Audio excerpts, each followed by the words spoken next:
Alors les demoiselles à Versailles, ce sont mes filles, Diane et Victoria. Donc c'est une histoire d'amour finalement et une histoire familiale. Alors on a des services de conciergerie haut de gamme dans le cadre du séjour.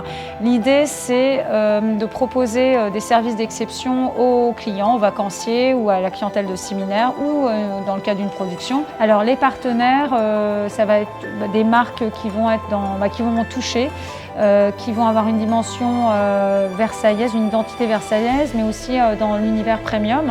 Ça va être la Savonnerie Royale, qui est une marque de bougies que j'affectionne particulièrement, qui sont tournées vers la royauté, malgré tout, comme ce bijou que je porte aujourd'hui. Et par exemple Lexus aussi, Lexus France. Et ce que je souhaite vraiment mettre en avant, c'est la destination Versailles Tourisme d'affaires. Je pense qu'il faut découvrir Versailles autrement et c'est aussi l'objectif de la marque. Versailles représente pour moi une ville qui a tout le rayonnement à travers son histoire, son capital historique. C'est ce que je souhaite mettre en avant aussi à travers mes lieux. Et c'est aussi pour ça que je les sélectionne attentivement, parce que je veux qu'ils incarnent cette French touch.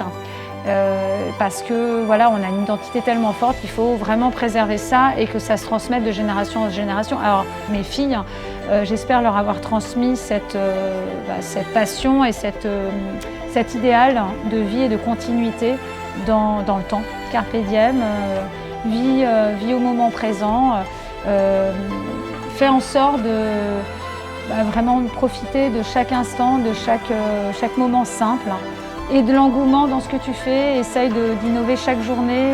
Fais comme si c'était terminé en fait ce soir ou le matin. Si je devais me décrire, je dirais que je suis assez caméléon et que je sais bien évoluer dans différents univers, mais c'est aussi par rapport à mon histoire familiale, puisque j'ai une lignée artistique et dont je suis très fière. Donc j'ai un côté très intellectuel en juriste, voilà, mes études de droit, ce côté très protocolaire, très solennel que je respecte, cette robe d'avocat. Et voilà, c'est un univers que j'aime beaucoup parce qu'il y a beaucoup d'histoires et donc c'est en lien avec ce que je fais aujourd'hui finalement, ça a un sens. Mon père est pianiste et ma grand-mère était danseuse professionnelle et donc ce côté créatif, un peu pétillant, tout est possible, on peut sortir des rangs, des codes. Pour moi, c'est très important de bien vieillir. Voilà. Consolider ce que j'ai construit avec beaucoup d'amour, d'amitié et puis des gens qui m'entourent, qui me semblent bienveillants et continuer à grandir, mais grandir pas financièrement, c'est vraiment grandir au niveau spirituel tout simplement.